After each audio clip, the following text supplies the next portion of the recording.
Shalom jemaat yang dikasihi Tuhan Yesus Kristus. Pada saat ini kita kembali melaksanakan pertanyaan sektor. Sebelum kita mulai, mari kita saat teduh sejenak, saat teduh dimulai.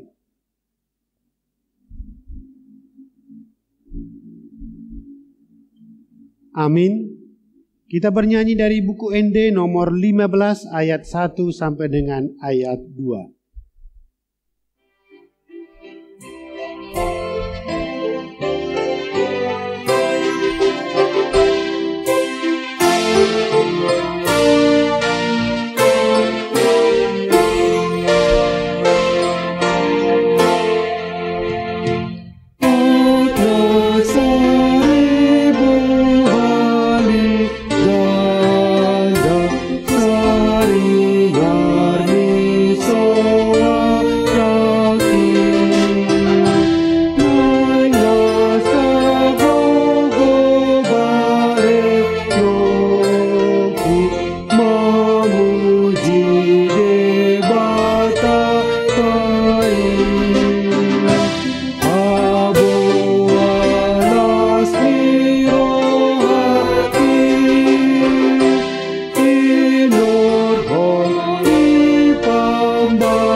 Di dalam nama Allah Bapa dan di dalam nama anaknya Tuhan Yesus Kristus dan nama Roh Kudus yang menciptakan langit dan bumi. Amin. Tuhan itu baik, Ia tempat pengungsian pada waktu kesusahan. Ia mengenal orang-orang yang berlindung kepadanya. Haleluya, marilah kita berdoa. Ya Tuhan Allah yang Maha Kuasa dan Maha Pengasih, kami merendahkan diri di hadapan-Mu dan memohon, penuhi dan terangilah hati kami dengan Roh-Mu, supaya kami senantiasa membenci dosa kami, dan mulai merindukan firman-Mu yang kudus. Biarlah firman-Mu yang kudus tumbuh dalam hati kami, sehingga kami menghasilkan buah-buah yang baik. Kami mohon semuanya itu, karena Tuhan Yesus Kristus Tuhan kami. Amin. Epistel dalam ibadah pertanyaan sektor hari ini tertulis dalam 2 Samuel 9 ayat 1 sampai 8. Kita dengarkan bersama-sama demikian firman Tuhan. Berkatalah Daud, masih adakah orang yang tinggal dari keluarga Saul? Maka aku akan menunjukkan kasihku kepadanya oleh karena Yonatan. Adapun keluarga Saul mempunyai seorang hamba yang bernama Ziba. Ia dipanggil menghadap Daud, lalu raja bertanya kepadanya, "Engkaukah Ziba?" Jawabnya, "Hamba tuanku." Kemudian berkatalah raja, "Tidak adakah lagi orang yang tinggal dari keluarga Saul? Aku hendak menunjukkan kepadanya kasih yang dari Allah." Lalu berkatalah Ziba kepada raja, "Masih ada seorang anak laki-laki Yonatan yang cacat kakinya." Tanya raja kepadanya, "Di manakah ia?" Jawab Ziba kepada raja, "Dia ada di rumah Makhir bin Amiel di Lodebar." Sesudah itu Raja Daud menyuruh mengambil dia dari rumah Makhir bin Amiel dari Lodebar. Dan Mephiboset bin Yonatan bin Saul masuk menghadap Daud. Ia sujud dan menyembah. Kata Daud, "Mephiboset." Jawabnya, inilah hamba Tuanku. Kemudian berkatalah Daud kepadanya, janganlah takut, sebab aku pasti akan menunjukkan kasihku kepadamu oleh karena Jonathan ayahmu. Aku akan mengembalikan kepadamu segala ladang Saul nenekmu, dan engkau akan tetap makan sehidangan dengan aku. Lalu sujudlah Mefiboset dan berkata, apakah hambamu ini, sehingga engkau menghiraukan anjing mati seperti aku?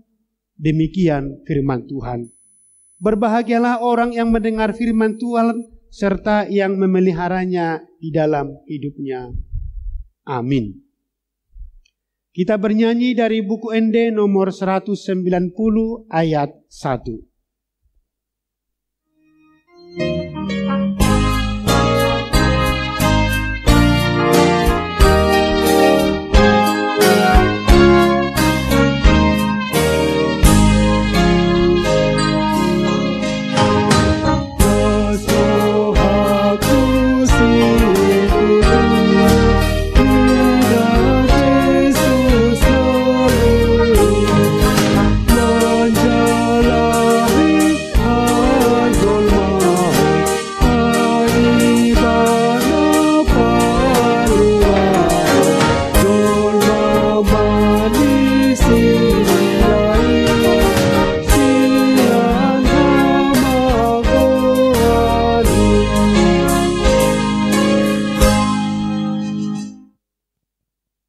Damai sejahtera dari Allah Bapa yang melampaui segala akal, itulah kiranya menerangi hati dan pikiranmu di dalam Kristus Yesus Tuhan kita. Amin. Saudara-saudara yang dikasihi dalam nama Tuhan Yesus Kristus, firman Tuhan yang menjadi khotbah dalam pertanyaan saat ini tertulis dalam Injil Lukas pasal 14, dimulai dari ayat 12 sampai dengan ayat 14. Kita dengarkan bersama-sama, demikian firman Tuhan. Dan Yesus berkata juga kepada orang yang mengundang dia, apabila engkau mengadakan perjamuan siang atau perjamuan malam, janganlah engkau mengundang sahabat-sahabatmu atau saudara-saudaramu atau kaum keluargamu atau tetangga-tetanggamu yang kaya, karena mereka akan membalasnya dengan mengundang engkau pula, dan dengan demikian engkau mendapat balasnya. Tetapi apabila engkau mengadakan perjamuan, undanglah orang-orang miskin, orang-orang cacat, orang-orang lumpuh, dan orang-orang buta. Dan engkau akan berbahagia karena mereka tidak mempunyai apa-apa untuk membalasnya kepadamu. Sebab engkau akan mendapat balasnya pada hari kebangkitan orang-orang benar. Demikian firman Tuhan.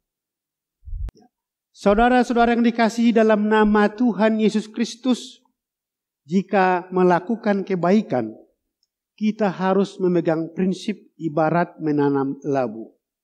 Di mana kita tanam bibitnya, bukan di situ kita memetik buahnya, tetapi jauh dari pokoknya.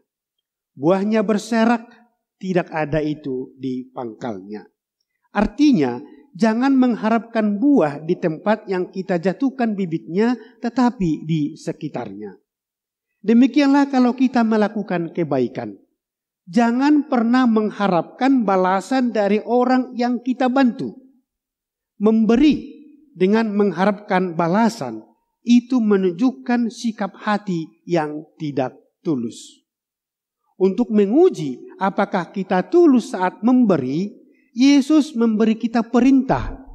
Seperti dalam nats ini, kalau kita kutip langsung ayat 13, dikatakan di sana, apabila engkau mengadakan perjamuan, undanglah orang-orang miskin, orang-orang cacat, orang-orang lumpuh, dan orang-orang buta. Itu kata Yesus. Apa yang mau ditekankan Yesus kepada kita dari nats ini? Saudara-saudara yang dikasihi dalam nama Tuhan Yesus Kristus, sebelum kita lihat lebih dalam perintah itu, mari kita tarik dulu kepada kebiasaan kita. Orang yang mengadakan pesta, siapa yang akan diundang ke dalam pesta tersebut? Tentu keluarga dekat. Selain keluarga dekat, tentu teman-teman sejawatnya, teman satu kantor, rekan bisnis, dan yang lainnya. Intinya, orang yang mempunyai hubungan dekat dengan kita, yang tentu jika mereka hadir akan menjadi sebuah kehormatan bagi kita. Salahkah itu? Tentu tidak salah. Itu wajar. Menjalin hubungan yang baik dengan sesama yang otomatis bisa mendatangkan keuntungan bagi kita yang melaksanakan pesta dan juga bagi mereka yang menghadiri undangan kita. Ada kandungan makna take and give, di mana dengan memenuhi undangan kita, mereka merasa dihargai, merasa diingat, dan tentu jika mereka hadir, kita pasti merasa bahagia sekali. Itu adalah suatu kewajaran dalam kehidupan kita sampai saat ini. Tetapi pernyataan yang dikatakan Yesus dalam nats ini memang sedikit terbalik dengan yang kita pahami. Bukan melarang, tapi ada penekanan yang mau dikatakan Yesus kepada hidup orang percaya. Ada nilai plus kita dari kebiasaan orang secara umum. Seperti melakukan kebaikan, jangan kepada orang yang baik saja kepada kita, tetapi kepada orang yang membenci kita, kita juga harus mampu melakukan kebaikan. Itulah kelebihan orang-orang yang mengenal Yesus.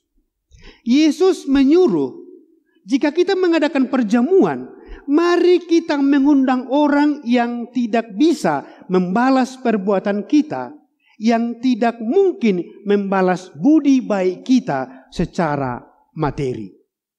Tetapi disinilah sesungguhnya letak kebahagiaan yang dikatakan Yesus. Kebahagiaan karena kemurahan hati kita telah menghadirkan rasa bahagia di hati orang yang telah menerimanya. Adalah lebih berbahagia memberi daripada menerima. Ini yang mau ditekankan oleh Yesus dan hendak kita lakukan. Sungguh bahagia jika kita bisa memberi, dan sungguh bahagia jika hidup kita menjadi berkat bagi semua orang. Saudara-saudara, dalam hal tersebut Allah telah menunjukkan kebaikannya kepada kita manusia berdosa ini. Kebaikan Tuhan telah diberikan sekalipun kita sebenarnya tidak layak menerimanya. Sebab itu, sebagai orang yang telah menerima kemurahan hati Allah, kiranya kita menjalani hidup bukan dengan sekedar prinsip take and give, tetapi lebih digerakkan oleh semangat kemurahan hati yang tidak pernah menuntut balas. Prinsip yang benar dalam memberi adalah ketulusan hati, bukan menuntut balas budi. Saudara-saudara yang dikasihi dalam nama Tuhan Yesus Kristus, sebagai orang percaya kita diingatkan, yang menjadi pengikat dalam hubungan kita dengan sesama adalah kasih. Kasih yang terwujud dalam ketulusan dan kepedulian yang membawa kebaikan bagi sesama dan bagi kita. Maka melalui firman Tuhan yang kita dengarkan pada saat ini, ada hal-hal yang perlu kita perhatikan. Yang pertama, apabila kita mengerjakan suatu kebaikan kepada orang lain, apakah motivasi di balik perbuatan kita ini? Memang kenyataan yang kita lihat, banyak atau ada orang yang melakukan kebaikan agar beroleh kebaikan pula dari orang lain. Di satu sisi tidak kita salahkan. Tetapi sebagai orang percaya kita diajarkan bahwa perlu cara pandang ini kita naikkan ke level yang lebih mulia sesuai kemauan Tuhan kita, yaitu kita harus berbuat baik kepada semua orang, walaupun kita tahu bahwa kelak nanti kita tidak memperoleh balasan yang setimpal dari orang yang kita bantu tersebut. Motivasi kebaikan yang kita buat harusnya menjadi kesaksian iman kita, sehingga tidak harus beroleh balasan baik juga dari orang yang kita bantu. Itulah yang dituntut oleh firman Tuhan hari ini untuk kita kerjakan. Mari berbuat kalau memang kita mampu berbuat, dan pasti perbuatan itu akan menjadi berkat bagi semua orang. Mari kita lakukan tanpa pamrih. Yang kedua, apakah keuntungan dari mengerjakan kebaikan tanpa berharap balasan dari orang yang kita bantu itu? Apa keuntungan yang kita dapatkan? Kalau dari segi hitungan duniawi, mungkin kerugian kata orang sebelah. Tapi bagi orang yang beriman, ada keuntungan, ada janji yang akan kita dapatkan. Jawabnya adalah Tuhan sendiri yang akan membalas kebaikan itu. Ini memberikan suatu hal yang lebih sukacita. Sebab bukan manusia yang membalaskan kebaikan kita kepada kita, tetapi Tuhan sendiri yang turun tangan untuk membalas semua perbuatan mulia kita itu. Artinya apa? Jika kita melakukan perbuatan baik dengan motivasi tanpa pamrih, kita yakin Tuhan juga melihat motivasi kita. Dan Tuhan akan menunjukkan caranya melimpahkan berkat-Nya bagi kita. Karena apa?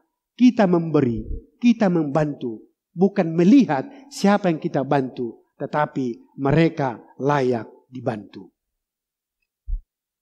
Itulah firman Tuhan yang sungguh meneduhkan hati kita untuk merubah cara pandang atas segala kebaikan yang kita kerjakan. Satu perkataan dalam firman ini, berbuatlah terus kebaikan. Mari terus berbuat kebaikan. Walaupun itu tidak mendapatkan balasan yang secara langsung kita rasakan. Karena firman Tuhan telah berbicara nyata kepada kita saat ini. Mari kita ingat perkataan Paulus, bahwa berbuat baik kita lakukan seperti berbuat kepada Tuhan, bukan kepada manusia. Berbuat kepada Tuhan, bukan kepada manusia. Kiranya Tuhan memampukan kita untuk melakukan itu dengan motivasi kasih kepada sesama. Amin. Kita bersatu dalam doa.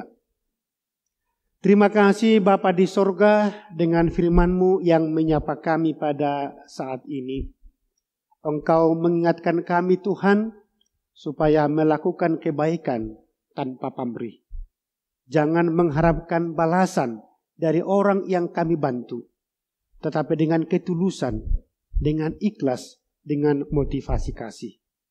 Kami bersyukur Tuhan jikalau hidup kami dapat memberi, dapat menolong, dapat menjadi saluran berkat.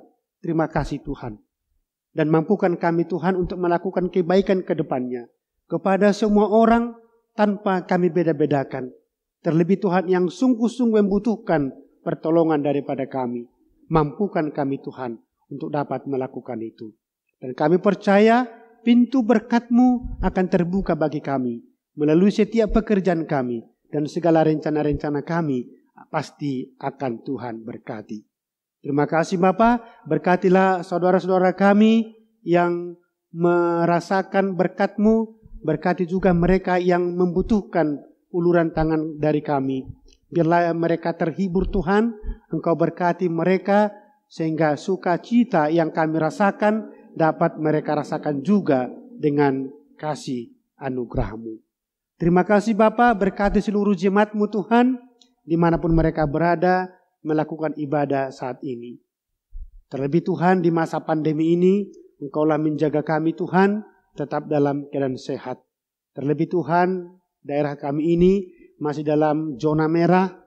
Jagai kami Tuhan dalam setiap aktivitas kami, supaya kami tetap dalam keadaan sehat, dan di dalam bekerja semua dapat kami laksanakan seturut dengan kehendak-Mu. Ampuni dosa-dosa kami Tuhan. Dalam nama Yesus Kristus kami berdoa kepada-Mu. Amin.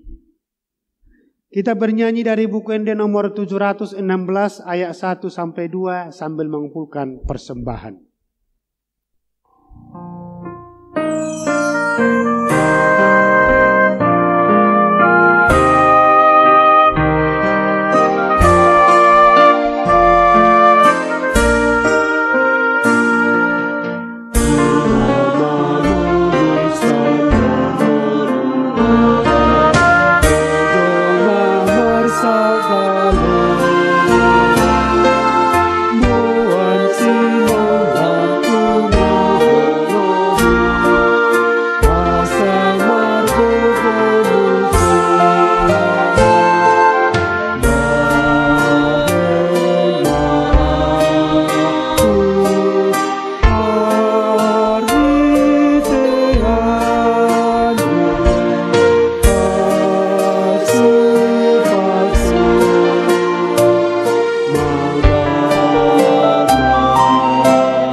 Marilah kita menyerahkan persembahan kita kepada Tuhan, kita berdoa.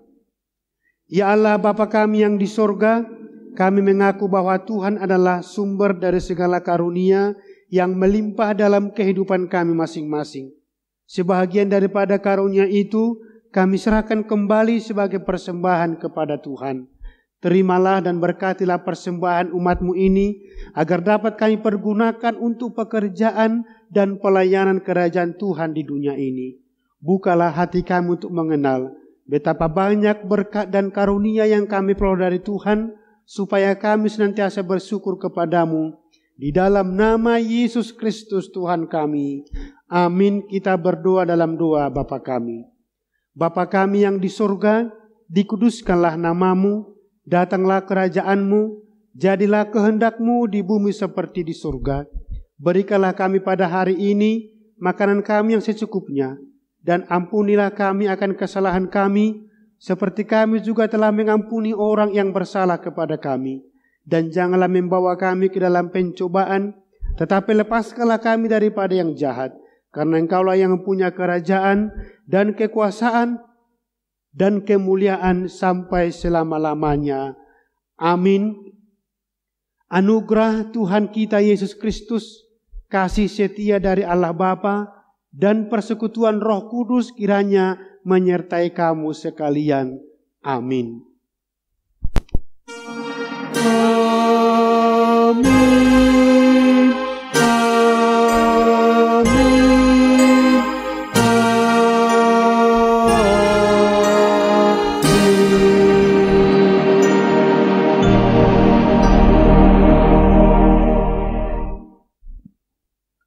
Demikianlah pertanyaan sektor untuk saat ini. Tuhan Yesus memberkati. Shalom.